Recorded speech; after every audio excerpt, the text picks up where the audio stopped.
Bonjour les entrepreneurs, aujourd'hui voyons ensemble le merchandising. Le merchandising est l'ensemble des méthodes et techniques utilisées sur le point de vente pour assurer une meilleure revente du produit par sa présentation, son animation et sa gestion. Selon les 5 B de Kepner, le merchandising consiste à avoir le bon produit, au bon endroit, au bon moment, en bonne quantité et au bon prix. Le merchandising permet à l'entreprise d'accroître la rentabilité des points de vente et l'écoulement des produits en adaptant en permanence l'assortiment aux besoins du marché. Ainsi, en optant pour cette technique, vous allez voir augmenter votre chiffre d'affaires et votre marge. Tout d'abord, vous avez le choix entre deux types d'actions à mener. Tout d'abord, le merchandising de séduction. Il s'agit d'implanter les produits sur la base d'éléments subjectifs tels que la présentation, l'animation, la PLV, les couleurs, la musique, etc. Et le merchandising de gestion, il consiste à implanter les produits sur la base d'éléments objectifs tels que l'attractivité, la productivité ou encore la rentabilité. Ensuite, il faudra penser à plusieurs éléments que vous devrez gérer. Il s'agit de, tout d'abord, le magasin et son environnement. Il vous faut utiliser quelques techniques de géomarketing. Pensez à définir les limites géographiques de la zone de chalandise, c'est-à-dire la zone habituelle de provenance de l'essentiel de la clientèle de votre point de vente. Étudier les caractéristiques démographiques et socio-professionnelles de votre clientèle.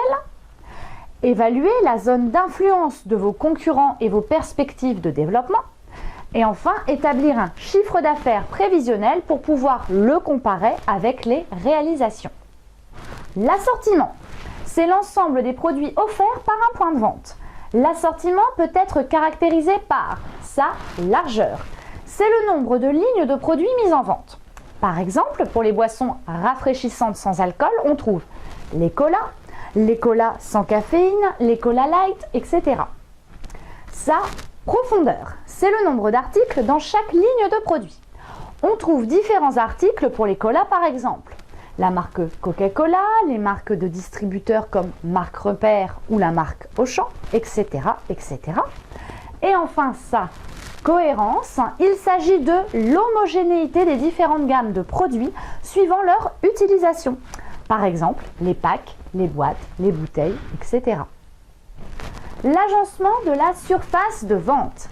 Il s'agit de la configuration générale du point de vente, de l'emplacement des réserves, la localisation des chambres froides et des laboratoires de préparation en cas de vente de produits préparés sur place. Il faut aussi choisir les mobiliers et les animations. Et enfin, il est nécessaire de définir les normes de sécurité. L'implantation, elle est décidée de manière à maximiser le chiffre d'affaires et la marge, développer les achats non programmés, inciter les clients à acheter les produits à plus forte marge, augmenter la rotation des stocks et surtout fidéliser la clientèle. En grande distribution, l'implantation des produits dans un rayon est souvent réalisée à partir d'un planogramme fourni par les services centraux de merchandising de l'enseigne. Un planogramme est la représentation visuelle de l'implantation d'un rayon ou gondole dans un point de vente.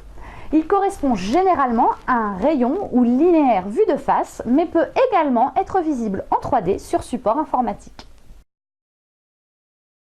Avant de vous lancer, sachez que comme toute décision, les actions de merchandising doivent être évaluées. Pour ce faire, on utilise des indicateurs d'efficacité de l'implantation des rayons et des ratios de rentabilité et de productivité. Voilà, c'est terminé pour aujourd'hui.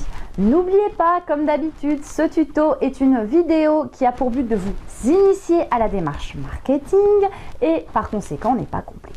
N'hésitez pas donc à poser vos questions en commentaire sous la vidéo ou à nous contacter directement pour une prestation marketing. À jeudi prochain les entrepreneurs!